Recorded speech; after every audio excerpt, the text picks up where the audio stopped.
जय हिंद दोस्तों, जय हिंद बच्चों। कैसे हो आप सब। आज हम कुछ विशेष बातें करने जा रहे हैं, तो ध्यान से सुन लीजिएगा। सबसे पहले तो आपके परम प्रिय प्रश्न को लेकर शुरुआत कर लेते हैं, और वो प्रश्न ये है भी सर एग्ज़ाम कब होगा, प्रैक्टिकल कब होंगे। बड़ा खूब प्रश्न पूछा गया है ये मुझसे। तो मैं आपको बता दूं, अगले 1.5 महीने तक, कम से कम अगले 1.5 महीने तक तो आप मुझसे ये मत ही पूछो भी एग्ज़ाम कब होगा, क्योंकि कम से कम 45 दिन तक तो आपका ये प्रश्न बनता ही नहीं है भी एग्ज़ाम कब होगा। बस यही कहूँगा, आप अपनी तैयारी है वो निरंतर करते रहें। कम से कम 1.5 महीने तो इस प्रश्न को किसी से मत पूछो, मुझसे ही नहीं, आप किसी से मत पूछो भी एग्ज़ाम कब होंगे, जिन स्कूलों में प्रैक्टिकल नहीं हुए वो कब होंगे, क्या होंगे। आप अब +2 क्लास के बच्चे हो, और मैं पूरा उम्मीद विश्वास रखता हूँ आप पर भी, इतनी समझ आप में है। देश के अंदर जो हालात बन रहे हैं, अपने राज्य में जो हालात बन रहे हैं कोरोना को लेकर, वो किसी से छुपे हुए नहीं हैं। अगर आज की न्यूज़ आपने पढ़ी है तो क्योंकि वायरस क्या करता है, वायरस अपना रूप बदलता रहता है, यही सबसे बड़ी समस्या है। इसकी वैक्सीनेशन और मेडिसिन बनाने वाली जो प्रक्रिया है उसको लेकर भी उसने अपना रूप बदल लिया। और अब आज कुछ जगह ऐसे कई स्टेट के अंदर, दिल्ली, महाराष्ट्र, पश्चिम बंगाल में एक तीसरे प्रकार का स्ट्रेन, यानी इसका मतलब एक बार रूप बदला, अब वायरस अपना नया रूप फिर बदल रहा है। तो कहाँ तक हम उसका पीछा कर सकते हैं। तो हालात बहुत ख़राब हो रही है। सबसे यही निवेदन है, जो गवर्नमेंट की प्रोटोकॉल है कोरोना को लेकर, हमें उसको फॉलो करना चाहिए। सिर्फ कहने मात्र से नहीं, हमें उसको फॉलो करना है। अगर अपने आप को बचाए रखना है, अगर हम रहेंगे तो एग्ज़ाम भी हो जाएंगे, कोई दिक्कत नहीं है। दूसरा प्रश्न ये है आपका, जो बार बार आपके दिमाग में आ रहा होगा कि हमने सुना है बोर्ड एग्ज़ाम नहीं होंगे। एक बात बता दूं आपको, अगर आपका मन अंदर से ये कह रहा है ना एग्ज़ाम नहीं होंगे, तो छोड़ दो भी किताबें। जबकि आपको इतनी समझ होनी चाहिए भी +2 का एग्ज़ाम 100% होगा। आप 10वीं को लेकर सीबीएसई ने जो कर दिया, इसका मतलब वो बात आप सब पर लागू कर देंगे। मैं आपको कहना चाहूँगा, बोर्ड का एग्ज़ाम होगा +2 का। कब होगा ये कोई प्रश्न नहीं है अभी। मैंने इससे पहले यही बात आपको कही। एग्ज़ाम लेट हो सकता है, जून में, जुलाई, अगस्त, सितंबर, अक्टूबर, कभी भी हो, लेकिन आपका एग्ज़ाम होगा। यानी 2021 की बोर्ड परीक्षा +2 की होगी। अब एक चीज़ मैं आपको कहना चाहूँ, मैं खुद एक गवर्नमेंट टीचर हूँ, एक लेक्चरर हूँ। एक जो गवर्नमेंट आदमी होता है वो कभी किसी सोशल मीडिया पर, सोशल मीडिया ही नहीं, मैं कहूँ भी धरातल पर भी, कोई गलत जानकारी किसी बच्चे को कभी नहीं देगा। क्योंकि ये हमारे एक कर्मचारियों का, सरकारी कर्मचारियों का एक प्रोटोकॉल भी है जिसे हम फॉलो करते हैं और करना भी होता है हमें। हाँ, ये बात प्राइवेट आदमियों पर लागू नहीं होती। वो चाहे कुछ भी कहें, चाहे यूट्यूब पर कहें, धरातल पर कहें, कहीं कुछ भी कहें, उनके लिए कोई कुछ क्या कहेगा। लेकिन कम से कम एक राजकीय कर्मचारी जब कोई बात कह रहा है तो वो तथ्यों पर आधारित बात ही करेगा भी क्या, किस प्रकार से क्या होगा। तो और आपने खुद देखा होगा, अगर जो बच्चे, क्योंकि आपका ये परिवार बढ़ते बढ़ते 31,000 से अधिक का हो चुका है, तो ये आपका प्रेम और स्नेह ही तो है यहाँ पर। और आपको कहीं ना कहीं ये लगता होगा भी यहाँ पर जो बात बताई जाती है वो बिल्कुल सही और सटीक होती है। तो मैं कोई भी गलत जानकारी आपको कभी भी नहीं दूंगा। मैंने कहा, एक गवर्नमेंट आदमी कभी भी गलत जानकारी नहीं देगा आपको। आपने देखा होगा कई बार आप YouTube के ऊपर जब सर्चिंग करते हो या अपने चैनल के ऊपर आ जाते हैं, अलग अलग अजीबोगरीब प्रकार के थंबनेल बनाए जाते हैं ताकि बच्चा कैसे ही अट्रैक्ट होकर उनके चैनल पर आ जाए और उनके व्यूवर्स है वो बढ़ जाए। लेकिन हमारा तो ऐसा कभी मकसद नहीं रहा। 30 मार्च 2020 को जब लॉकडाउन में मैंने तो जब ये चैनल स्टार्ट किया था, जब पहला वीडियो इस पर डाला था, तो सिर्फ अपने स्कूल के बच्चों के लिए ही डाला था। लेकिन उसके बाद पूरा राजस्थान ही नहीं बल्कि राजस्थान से बाहर के स्टेट के साथी भी, बच्चे भी इससे जुड़ते गए, सराहना के साथ जुड़ाव किया है और लाभ भी उठाया है। तो ये आपका प्रेम, स्नेह और विश्वास ही तो है जो आपको बार बार इस चैनल पर आने के लिए प्रेरित करता है या यहाँ से पढ़ने के लिए प्रेरित करता है। और उस प्रेम के लिए आप सभी बच्चों का, सब साथियों का तहे दिल से थैंक यू बोलना चाहूँगा। तो एग्ज़ाम आपके होंगे, कब होंगे ये कोई प्रश्न नहीं है, और +2 के एग्ज़ाम है वो रद्द नहीं होंगे। और उसके बाद तीसरी बात जो आज मैं करूं वो आपके टेस्ट प्रक्रिया को लेकर है। को बहुत से बच्चों का प्रश्न था भी सर आप भी अब वापस टेस्ट सीरीज है वो शुरू कर दें। तो मैंने आपकी बात मानी है, पहले भी मानी है और आज भी मान रहा हूं। इस संडे से आपकी टेस्ट प्रक्रिया रेगुलर शुरू हो जाएगी। रेगुलर का मतलब हर तीसरे दिन आपका पेपर होगा। आपको 2 दिन अच्छी तैयारी के लिए मिलेंगे आपको, यानी इस संडे को जो पेपर होगा वो सुबह 11 बजे होगा और उसका सॉल्यूशन है अगले दिन 5 बजे होगा। ध्यान दीजिए, अगले दिन 5 बजे। ताकि ये टाइमिंग क्यों रखी, उसका रीज़न ये है भी ताकि कुछ बच्चों को मोबाइल दिन में नहीं मिलता या किसी कारण से शाम को उपलब्ध हो पाता है, तो ताकि उन बच्चों को एक पूरा दिन उसको अपने पेपर को हल करने के लिए मिल जाएगा। तो इस संडे को आपका जो टेस्ट होगा वो 19वें पाठ का होगा, भारत में उद्योग जो अध्याय है, जिसका रिवीजन भी अपनों ने अच्छे से कर लिया है। तो आप उस चैप्टर को अच्छे से तैयार कर लीजिए एक बार। और प्लस आप टेस्ट के हिसाब से नहीं, आप तो अपने रूटीन के हिसाब से आगे बढ़ते रहें। जिस दिन जो टेस्ट हो उसको थोड़ा सा कुछ टाइम थोड़ा सा एक्स्ट्रा दे दें, बाकी आप अपने रूटीन से आगे बढ़ते रहें। धीरे धीरे टेस्ट की संख्या भी बढ़ा देंगे। तो इस संडे को 11 बजे आपका लेसन जो 19 है उसका टेस्ट होगा। तो आप अपने कॉपी पेन को लेकर तैयार रहिएगा और YouTube के ऊपर ही हम टेस्ट लेंगे उसका। अब आप कोई कहें भी फलां जगह भेज दीजिएगा, मैं आपको क्लियर कर दूं, क्योंकि ज़्यादा बच्चे यहीं से लाभान्वित हो पा रहे हैं। तो मैं YouTube के ऊपर ही टेस्ट प्रक्रिया है वो स्टार्ट कर दूंगा। आप सुबह 11 बजे जब पेपर देंगे तो आपको सब कुछ क्लियर हो जाएगा भी किस प्रकार से आपका टेस्ट है वो होगा। तो टेस्ट सीरीज भी अब आप बच्चों के लिए स्टार्ट हो रही है। अब एक विनम्र अपील कह लीजिए, एक स्नेह के नाते, एक प्रेम के नाते, एक विद्यार्थियों के नाते, एक साथियों के नाते मैं आपसे एक और बात करना चाहूँगा। 2019-20 जब कोरोना आया, यानी 2020 की बोर्ड परीक्षा भूगोल की बाकी थी, तो उस टाइम मैंने 2020 के बोर्ड के बच्चों का अभ्यास करवाया।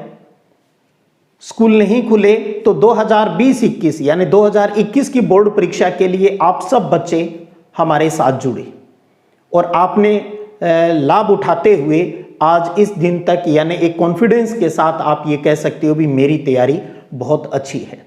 आपको पता है आपका सिलेबस माध्यमिक शिक्षा बोर्ड RBSE का सिलेबस है वो आपने पढ़ा है, और अब आपको ये भी जानकारी है भी स्टेट गवर्नमेंट ने कक्षा 9 के विद्यार्थियों को 10वीं में और कक्षा 11 के विद्यार्थियों को 12वीं में प्रमोट कर दिया है बिना किसी एग्जाम के। यानी 11वीं वाले अब 12वीं के विद्यार्थी हो गए हैं और 9वीं वाले 10वीं के विद्यार्थी है वो हो गए हैं। यानी 10वीं और 12वीं बोर्ड क्लासेज एक तरीके से फिर हो गई। तो अब 2 बात हो गई। तो 2020-21 जो आपके दिमाग में रहता है शायद एग्जाम नहीं होगा, मैंने कह दिया एग्जाम होगा।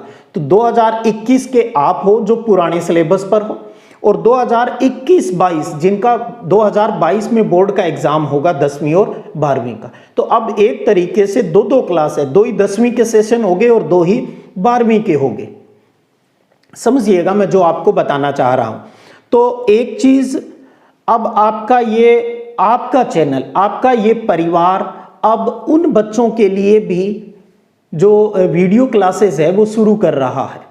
किनके लिए? जो 11वीं से 12वीं में हो गए हैं और 9वीं से जो 10वीं में हो गए हैं। एक चीज आपको क्लियर कर दूं, अब राजस्थान के अंदर भी 10वीं और 12वीं में सिलेबस है वो चेंज हो गया है, और जो सिलेबस लागू हुआ है वो NCERT है। तो अब NCERT यूपी, बिहार और अन्य राज्यों की तरह राजस्थान में भी अब NCERT सिलेबस है वो शुरू हो गया है इस साल से। पिछली बार 9वीं और 11वीं में शुरू हुआ था, इस साल 10वीं और 12वीं में। तो यानी वो नया सिलेबस पढ़ेंगे जो इस साल 2021-22 के अंदर जो 12वीं में हुए हैं और जो 10वीं क्लास में हुए हैं वो नया NCERT का सिलेबस पढ़ेंगे। तो बहुत से बच्चों के ये सर आप तो पुराने बच्चों के लिए करते हो, जैसे याद है आप पहले कहते थे सर आप तो 2020 वाले बच्चों के लिए कर रहे हो, हमारे 21 वालों के लिए करें, तो हमने आपके लिए भी स्टार्ट किया। अब 22 वाले पहले स्टार्ट हो गए, सर आप हमारे लिए भी कुछ करें। बार बार बहुत साथियों के भी फ़ोन आ रहे थे, सर आप शुरू कीजिए। तो अब मैं आपको कहना चाहूँगा 1 मई 2021 से हम NCERT सिलेबस को भी आपके अपने इस प्रिय चैनल के ऊपर शुरू करने जा रहे हैं। ध्यान दीजिए, 1 मई 2021 से NCERT सिलेबस है वो भी यहाँ पर शुरू किया जा रहा है। अब आपके जो पूर्व विद्यार्थी जो आप देख रहे हैं, आपके मन में ये नहीं आ जाए भी सर आप तो फिर नयों के साथ चले जाएंगे, मैं आपको नहीं छोड़ूंगा। मुझे वो एक इंग्लिश की लाइन याद आती है, make a new friends but not forget that old is gold. मेरे हीरे तो आप हो, मेरे पुराने जो विद्यार्थी है, आपके कारण ही ये चैनल यहाँ तक पहुँच पाया है, इतने लोगों को जोड़ पाया है। वो मैंने नहीं जोड़ा, वो आपने जोड़ा है। ये आपका अपना चैनल है, तो मैं आपके साथ तो खड़ा ही रहूंगा जब तक आपकी बोर्ड एग्जाम है वो संपन्न नहीं हो जाते। वो लाइन जो अक्सर मैं बोलता हूं, जब तक तोड़ूंगा नहीं तब तक छोड़ूंगा नहीं। तो जब तक आपका एग्जाम पूरा नहीं हो जाएगा मैं आपका साथ नहीं छोड़ूंगा, और जब तक आपके सपने आप पूरे नहीं कर लोगे, मुझे पता है आप भी इसका जो पीछा है वो तैयारी का नहीं छोड़ोगे। तो अच्छे से समझ लीजिएगा, ये चैनल आपका है। मैं यहां पर एक सिर्फ फैसिलिटी दे रहा हूं, ये समझ लीजिए आप मुझे आदेशित कर रहे हो और मैं आपके लिए ये प्रयास कर रहा हूं। आप ही मेरे विद्यार्थी, आप ही मेरे मोटिवेटर और आप ही मेरे लिए एक प्रिंसिपल की तरह हो गए। क्योंकि जब कहते हैं ना कोई दिल के अंदर बसा हुआ होता है तो उसकी हर बात मानी जाती है, और इस मुकेश के दिल में तो हमेशा स्टूडेंट ही बसते हैं। मैं विद्यार्थियों के लिए जीता हूं, ये आपने खुद विश्वास किया है। बहुत बार पारिवारिक समस्याएं आती थी और आई भी, और कई बार वीडियो अपलोडिंग में समस्या आती थी, बहुत विचलित होता था, लेकिन आपने कभी मुझे टूटने नहीं दिया, विचलित नहीं होने दिया। बहुत से बच्चे खुद ही एक दूसरे को मैसेज कर लेते थे, कोई न कोई कारण रहा होगा, लेकिन मैंने कभी रोना नहीं रोया भी मेरे इस फला दिक्कत की वजह से ऐसा हुआ। लेकिन देखिए, ये पॉजिटिविटी मैं खुद में भी और आप सब बच्चों में भी डेवलप कर पाया हूं भी। कोई काम किसी टाइम नहीं हुआ तो उसका रीजन रहा होगा, उस रीजन को समझे नहीं कि हम सामने वाले को नकारात्मक नेगेटिव टिप्पणियां हैं वो स्टार्ट कर दें। मैं जिस विश्वास के साथ, जिस श्रद्धा के साथ इस चैनल को स्टार्ट किया है, मैं उस विश्वास को न तो पहले कभी तोड़ा और न भविष्य में, जब तक मैं इस चैनल को रखूंगा तब तक मैं कभी अपने विश्वास को खत्म नहीं होने दूंगा। और जिस दिन मुझे लगा भी मैं अपनी उम्मीदों पर खरा नहीं रह पा रहा हूं, अपनी बातों पर खरा नहीं उतर रहा हूं, उस दिन मैं चैनल ही बंद कर दूंगा। और ये कॉन्फिडेंस भी आप सब बच्चों की वजह से है।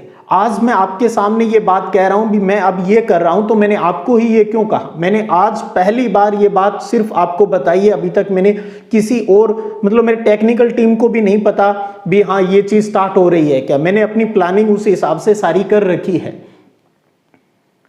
क्योंकि मुझे आपका साथ चाहिए। और आपके साथ कहां तक? आप जो अब 11वीं से 12वीं में हुए हैं विद्यार्थी, या जो 9वीं से 10वीं में हुए हैं विद्यार्थी, उनको ये आप बता सकें भी एक चैनल सिद्धिविनायक संग्रिया भी है जिस पर आप लाभान्वित हो सकते हो भी। कुछ दिन पढ़ के देखिएगा, वहां पर उनको कैसा लगता है।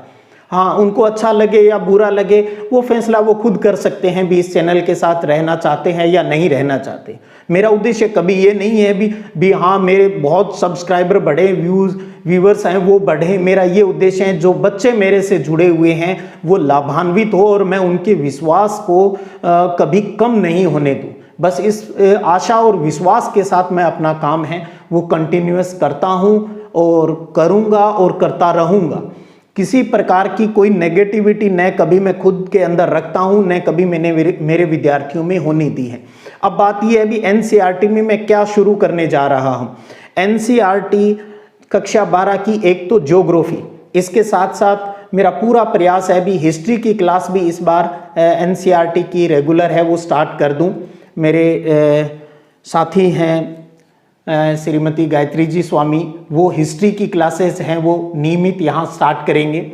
और तीसरा कक्षा 10 जो 9वीं से 10वीं में जो एनसीईआरटी के इस सिलेबस में हो गई है क्लास, नई जो 10वीं क्लास बनी है उनकी विज्ञान की क्लास। तो आज की इस समय में मैं आपको ये बता रहा हूँ भी एनसीईआरटी भूगोल, एनसीईआरटी इतिहास 12वीं क्लास के लिए और कक्षा 10 के लिए एनसीईआरटी जो साइंस है वो इस चैनल पर शुरू होने जा रही है 1 मई 2021 से। आप हो तो मैं हूं, आपका साथ और विश्वास चाहिए मुझे पहले की तरह जैसा आपने हमेशा रखा है। तो ये आज का वीडियो बनाने का भी आपके कुछ प्रश्नों के जवाब दे पाऊं और कुछ जो आगामी दिनों में मैं करने जा रहा हूं वो बात मैं अपने विद्यार्थियों को सबसे पहले बताऊं जो मेरे अपने हैं, क्योंकि एक परिवार बन गया है अपना ही और हम उस परिवार के मेंबर हैं। और कहते हैं जब कोई काम किया जाता है तो पारिवारिक मेंबर को ये बात है वो सब क्लियर हो जानी चाहिए। तो मेरे साथी भी इस बात को इसी रूम के अंदर सुन रहे हैं भी, हाँ अच्छा ये हमें बताने से पहले विद्यार्थियों को बता रहे हैं, वो मुस्कुरा रहे हैं वहाँ पर। तो यही चीज़ थी, मैंने कहा ना मेरे दिल में बसते हैं मेरे स्टूडेंट, क्योंकि मुझे टीचर बनने का जो अगर मैं मेरी बात करूं भी, मैं टीचर बनने का जो मैंने सपना देखा था ना जब मैं 9वीं क्लास में पढ़ता था, तब से एक लाइन रटी हुई थी। और पहले मैं लिटरेसी में काम करता था, मैंने खूब 9वीं क्लास से एक सपना बना लिया था, I want to become an ideal teacher, मुझे एक अच्छा अध्यापक बनना है। और मैं आज उस सपने को जी रहा हूं भी, हाँ मैंने जो सपने देखे थे मैंने उन सपनों को अचीव किया है और मुझे मेरे स्टूडेंट के लिए कुछ बेहतर करने का हमेशा प्रयास करना है और मैं हमेशा कोशिश करूंगा। बस आप सब बच्चों का साथ और विश्वास, आप ही हो मेरे साथ। जब आपका साथ रहेगा तो वही लाइन जो अक्सर बोलता हूं, जीत जाएंगे हम तू अगर संग है, जिंदगी हर कदम एक नई जंग है। बहुत बहुत धन्यवाद। जय हिंद, जय भारत।